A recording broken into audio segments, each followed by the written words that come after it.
And welcome back, everyone, for this final video. This might get a little bit long, so tolerate me in that one. I will talk on a few subjects that I haven't said much about yet, but most of what I want to do is to come into some conclusions and give you some of my thoughts. I put a few ideas of what we need to do, but again, I believe that even though I have the right to stand up and give my opinion and say what I don't think is right, but when I do that, I think I have to have the obligation that I at least have to tell you my ideas of how I think I can fix it. They may be wrong, but again, if it does nothing more than get somebody to think outside of the box and make some changes, I've accomplished my goal.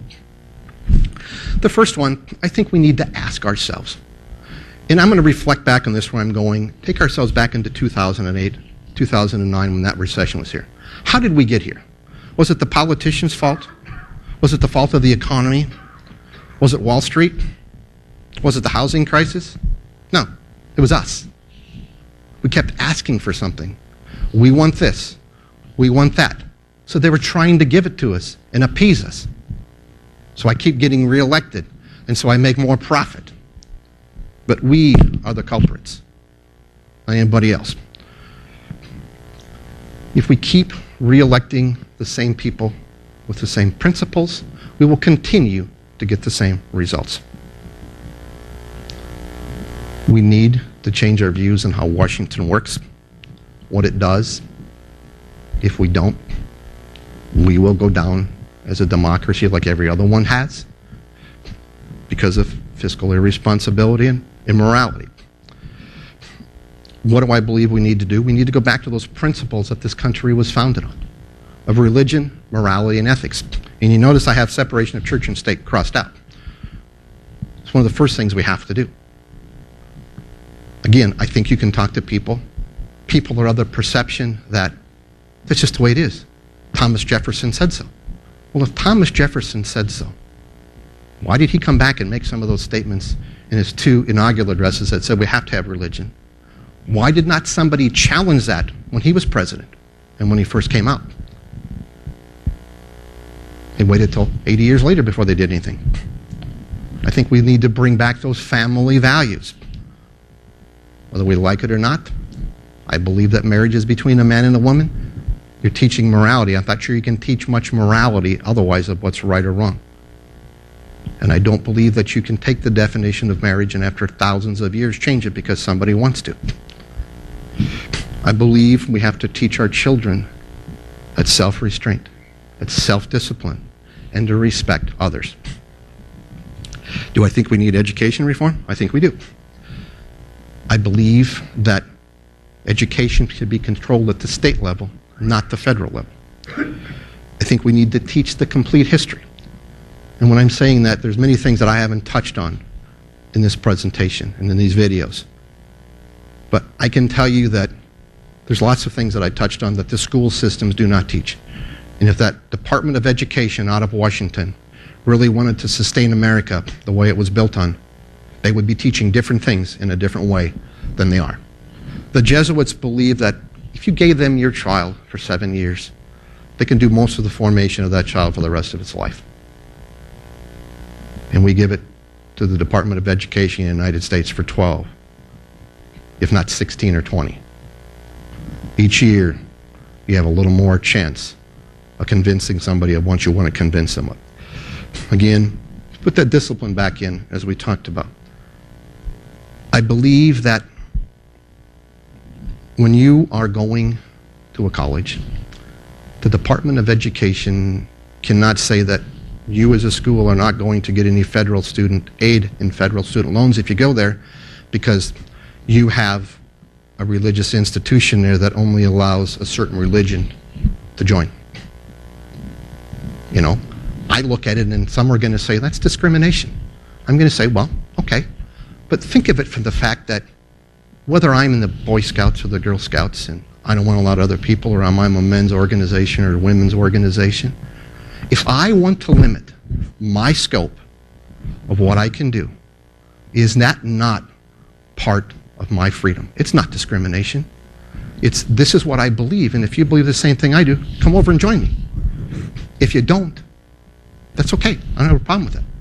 Or if I'm a girl, a female, believe me, I have certain talents that the male side doesn't. I don't care what you want to think. It's just the way it is.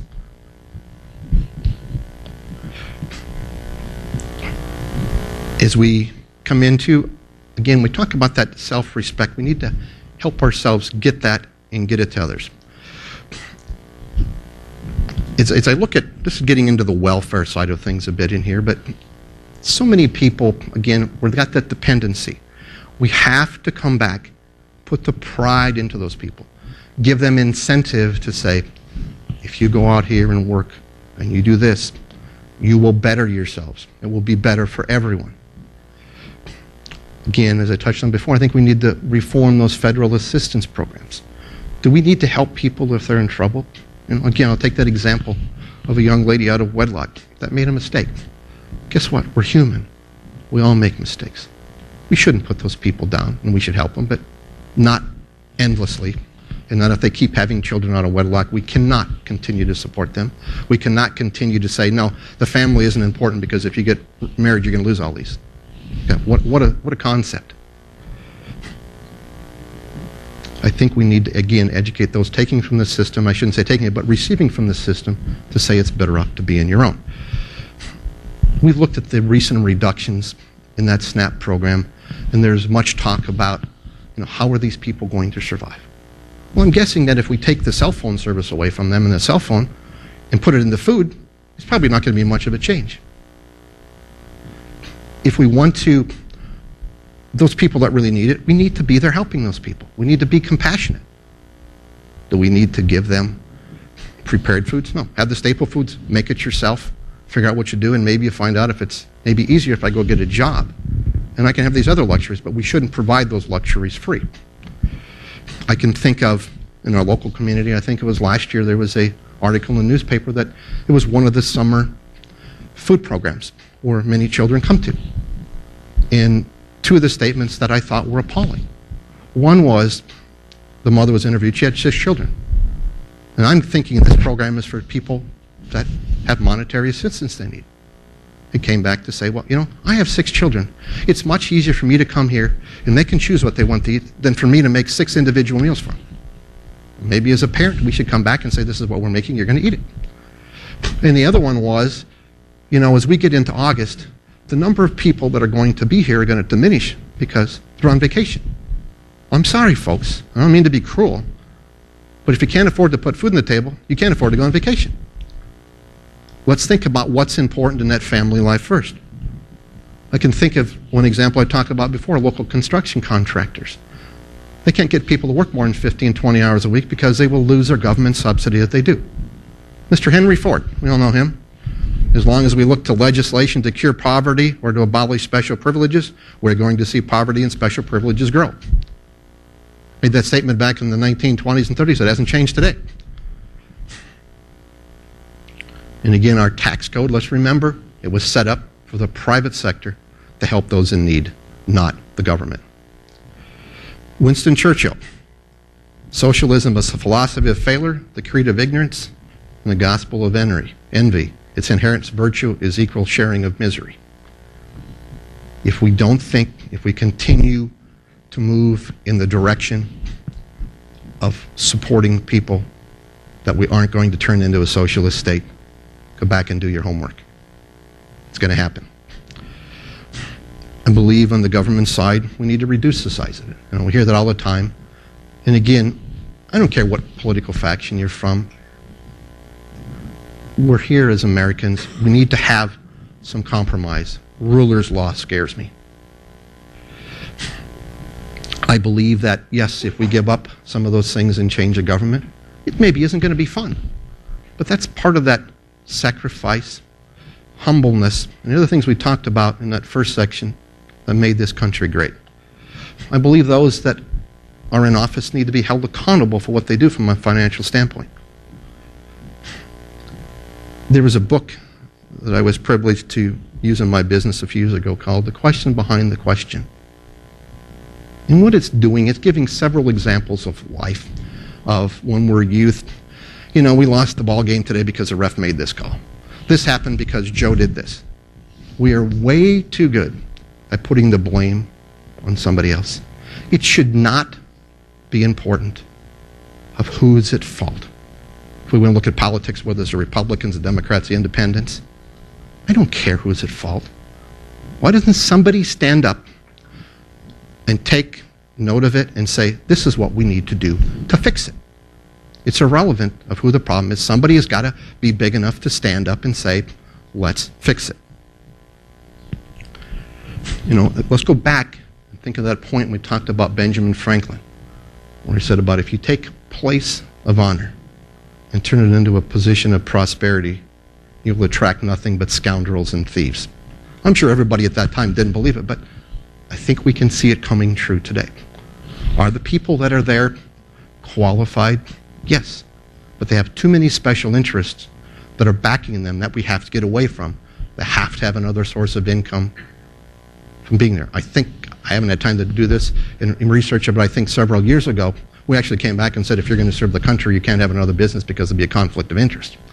Well, I don't think it is, but concepts we can get. Now, when we look at that big government, you know, the original content of that was to defend the country and to build the transportation system. I think there's wonderful things we've done in here, such as building the space program and the interstate highway system. If we look at China, which is a growing and developing country, they're having huge problems. They have no infrastructure to move things around. We are so blessed to have that. We wouldn't have that if it weren't for the federal government. The FEMA in times of disaster, the National Weather Service, Department of Ag, and some of those things are great. But I think if we look and talk to each other as individuals, many people will say that, you know, the government is so inefficient and wasteful. So if we have that opinion, why do we want them running our business, our health care, and other things we do?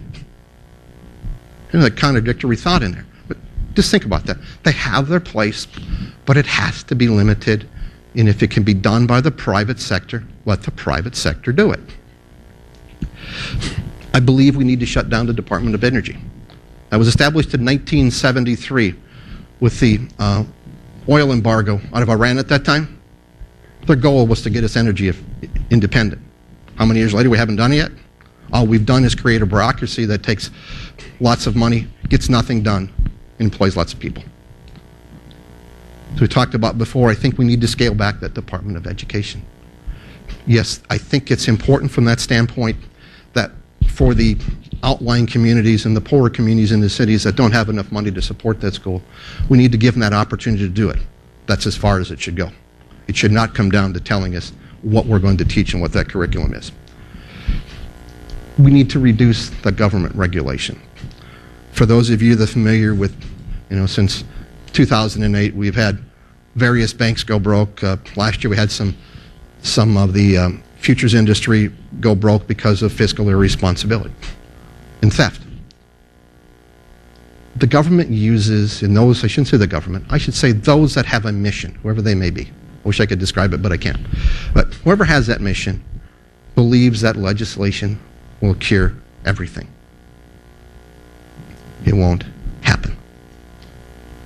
We need to come back and stand up and change it by putting morality in there.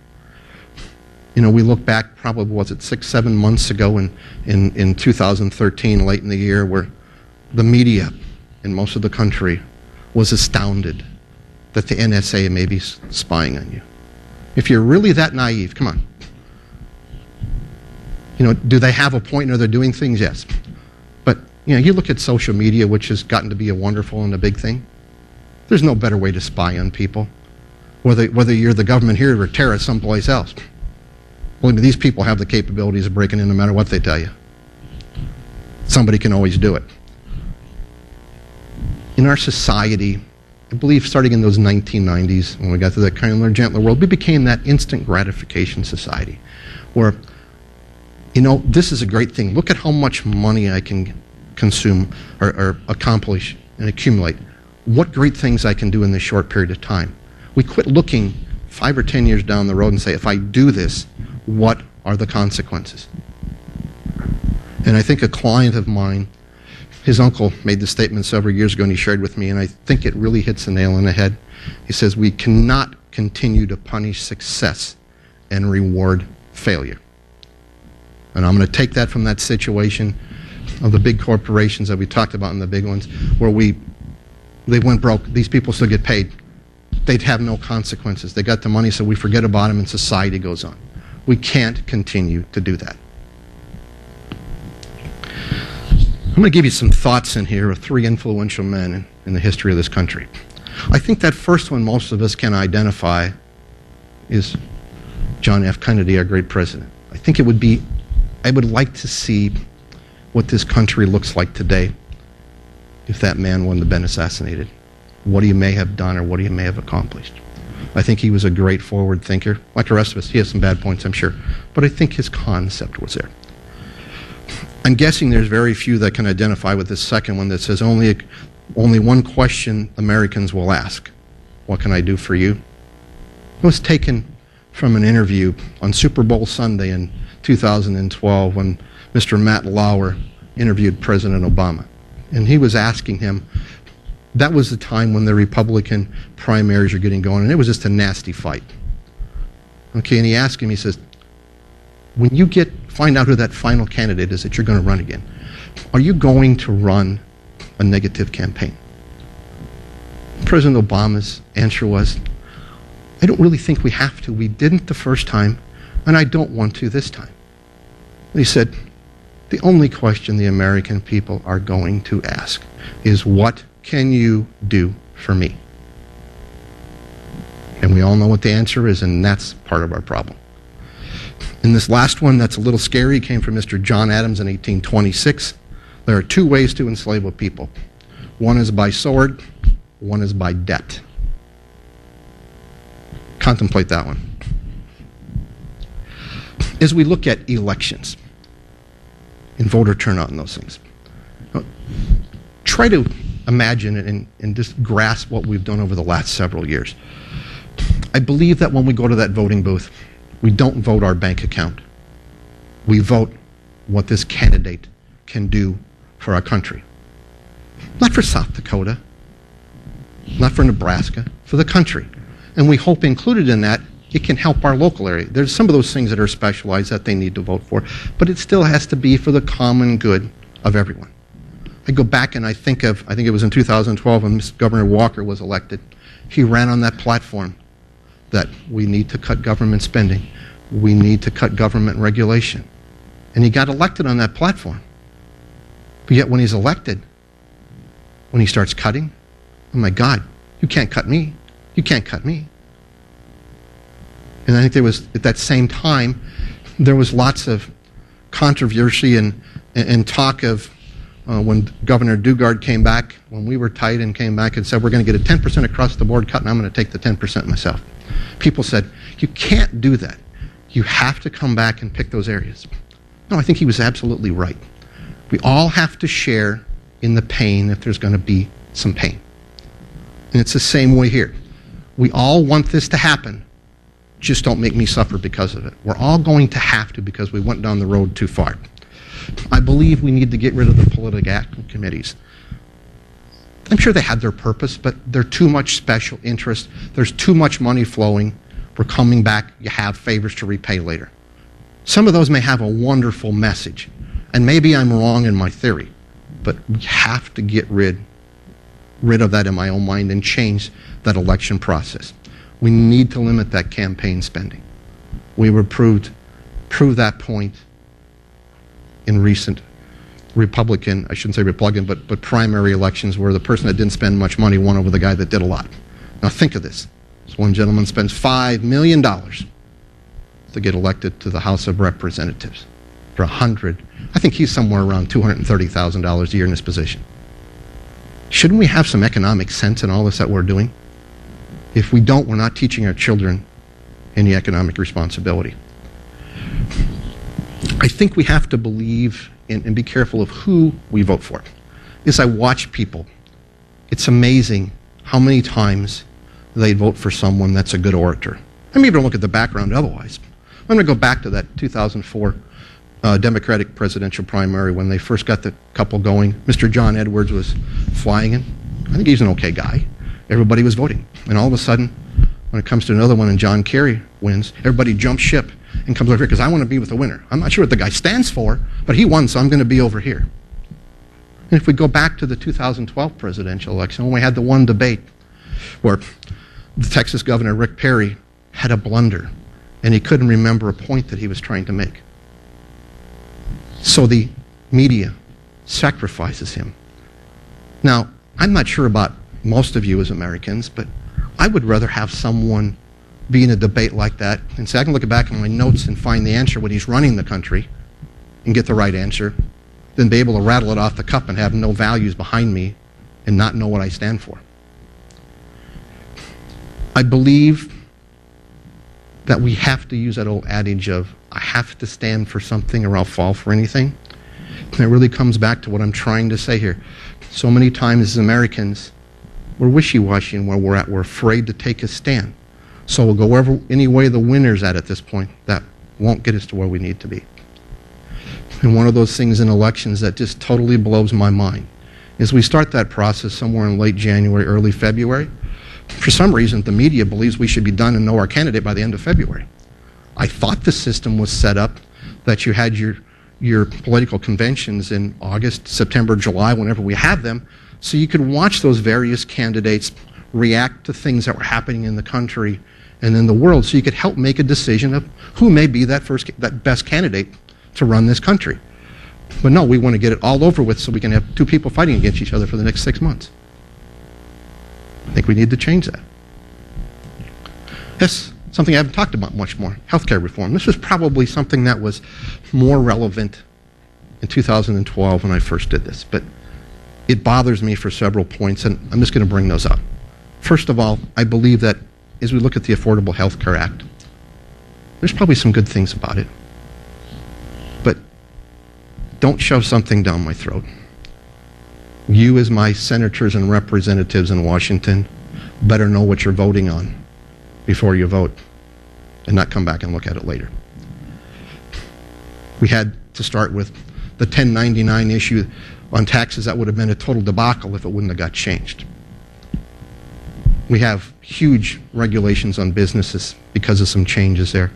If somebody doesn't think it's one of the biggest hidden tax increases in history, just wait.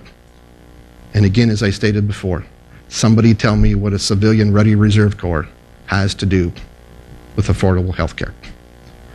We have 13% of the people that are government employees and union workers.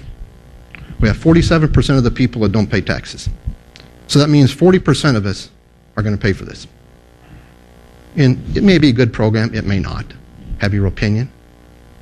But when Medicare came out the first year, it was 400% over budget. The first year. We forgot to look down the road and see what was going to change. I'm afraid that same thing could happen here. Do we need that health care reform? Yes, we do. I've looked at this thing for years and said, we've come so far in this country and in the world of what we can do for people and help people. But what good does it do if we can't afford it? And again, I'm going to come back and put my take in here, whether it's right or wrong. But let's examine how this situation changed. You go back somewhere in the 1940s, we established health insurance. In that wonderful time frame of the mid-60s, we again began to greatly increase the use of that, for whatever reason it was. So why, as a medical provider, this again, my theory, look at the insurance company is paying for this. Look at all the money they have. This individual isn't paying for it. Let's take some of their money. When we came in the mid-60s with Medicare and Medicaid, the medical provider is over here saying, gosh, look at the government's got money. Let's get some more. Let's raise our prices and do it. Maybe I'm totally wrong on this. I'm not putting down that medical community. There's so many wonderful people like I talked about in other segments. But keep in mind the point I've made before. Capitalism is a wonderful form of economics. It has one fault. It's called greed. And I believe because of these things, we've got astronomical costs in these things. Do I have the answer of how to fix it? No. I'm just not sure the federal government running healthcare is the best solution. As we talked about before, I think we need to find ways to reduce litigation. How do we do that? We don't do it through legislation. We do it by individuals who are standing up and saying, you know what? We are all humans, and humans make mistakes. If this happened, that's a tragic thing. Let's forget about it and move on. Because it increases our cost of healthcare, everyday business, and every other thing that we do. It compounds itself. We look at, because of legislation when it's done in that medical community, how many more tests they do to cover themselves because they don't want to get sued, or what we're doing here because we don't want to get sued. They can't do their job the way they'd like to because of the fears they have of what consequences may happen on the other side. We can't be afraid as a society and citizens to fight for what is right because the other side's got more money. I believe that change means sacrifice. And that's not always a bad thing. Humbling ourselves can be good. And I think we must remember that everything we do comes with a price. Whether it's security, whether it's freedom, whether it's fiscal responsibility. If we all do it together, I think you'd be amazed at what we could accomplish. I'm going to come back and just, as a refresher, look at this cycle of democracy again. If we see that star in there, I would think that as societies and humans become more educated, why shouldn't we be able to get ourselves to that fourth bullet point of liberty to abundance and stay there? I don't understand why we can't. That should be our goal. How can we make a difference? You know, as I tell people sometimes, this is what I'm going to say, I could never do that. Well, that's fine. We each have our point. My point is going to be to try to educate the people of this country on the principles this country was founded on and what made it good. We can do it through public presentations, programs. You can do it through emails. There's lots of emails that go on, but please, if you're going to forward one, check it out before you forward. There's so much baloney out there, it's incredible. Did I fall into that trap for a little bit? Yeah, I did. I try not to send anything anymore unless I look at it. We can also, you can tell yourself that I'm not this person that's going to go out and do public speaking. Maybe you're not, but guess what? If you have an idea and a thought that should be done, you have that ability to start a petition, to get a referendum or initiative on a ballot. And you get other people to do it. You're not staying ahead of people doing it, but you're doing a civic duty. You can continue to inform people and not be afraid to give them your opinion of what you believe is right or wrong. They don't have to go with it, but we can't be afraid to put it out there. And please, you have to vote. Your one vote can make a difference. If everybody sits back and says, my vote doesn't make a difference, and now we go to a general election and we have a 50 or 60% turnout, what would have happened if the other 40% would have voted that thought they wouldn't make a difference? Or I'm too busy, I can't find the time. It's really, I'm too self-centered, it ain't going to change anyway, so I'm just going to have fun and do what I want to do. It's just the easy way out. Some key points that we went through in this presentation. The forefathers believed that that new government could not survive without religious and moral values. I think recreation and entertainment is a vital part of life, but it can't become our God. Let's remember that when 50% of the population becomes dependent on the government, democracy dies. The forefathers believed that welfare would corrupt the poor and the government. And I really believe this, third time I said it. Do you really want people's law, or do you want rulers' law and keep putting legislation intact every time something happens to attempt to fix a problem? Capitalism fails when the masses figure out how to rob the treasury. In other words, welfare. Excess government stifles economic growth. We have to have some of it there, but if we can be moral as people and as a business, we won't need them. To remember Thomas Paine's thought of, in the early days of America, it was not debilitated, as Europe was, in looking for nothing but pleasure and amusement. And please take some time to just think of what's happened in your life and what you see happening in the terms of gradualism. It's prevalent in every part of your society, but we don't think about it, we look past it. And that Second Amendment right, if you ever take that away, God forbid what may happen. When we go back and we look at that examples that I told you about Austria, besides the economic difference, there is one other huge difference between Austria and modern day America. There is no America to save us. We have to save ourselves. And last but surely not least, and this country was formed with a multi-party political system. It wasn't set up that those parties were 180 degrees opposite of one another. It was designed that we all have that moral backing and the idea of what's right or wrong, and we're going to have a slightly different concept here and a slightly different concept here. What would you rather have? Not total opposites that are going to beat each other and try to win the game no matter what they do. And again, not to put down the legal system. There's many wonderful people there. But the goal of a lawyer is to win his case and win his point. They're good arguers. Now, do you want somebody in Washington, in your local governments, that is that nature? Or do you want someone that's an individual or a businessman that's ready to compromise and do what he needs to do to make something work? Think about that when you go to the polls. Well, my challenge to you as we conclude is, are you going to let what the forefathers put together and what the veterans fought for to die in vain? Are you willing to watch society accept everything besides what this country was built on, that Judeo-Christian Anglo-Saxon value system? Are you willing to let the government and the schools run your family? Are you willing, for those of you that are here and those of you that are watching this video series, to evaluate what I have to say with an open mind? And maybe you don't agree with everything, and that's perfectly fine. I would be amazed if you did. But view it and say, is there something here I can take away that I might be able to change, or I might be able to change my views on? And are you willing to let that American dream die and let us go from being the greatest nation in history to a failure because of the lack of morality, ethics, and tolerance? You have a choice. You can be complacent, as way too many people are today. You can take the points and the views that I did in this series and tonight and say that, all you did, Vince, was point out the negative things.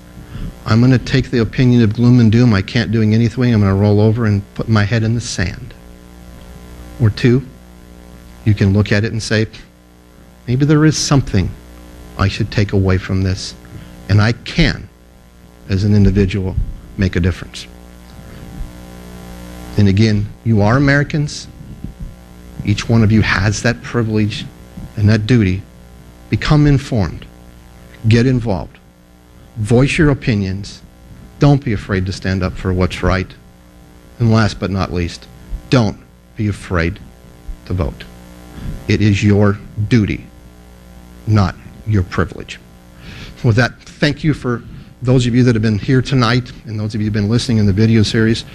If you have any questions or anything, I'm open to suggestions, ideas. If there's anybody out here that would maybe like to get involved. And again, this is not a huge movement. This is me doing it, and it's going to take more than me to get it there. I love to find people that are in the video side of things and on the website things to help me do some things if they have the same opinions or believe. Even if they don't, they have ideas that I'm trying to do something. You've got on the screen, you have the email address you can go to for that. Hopefully in the future we can build some other things and make some changes. But again, thank you for your time. And hopefully the time that I spent has been valuable to you. Thank you.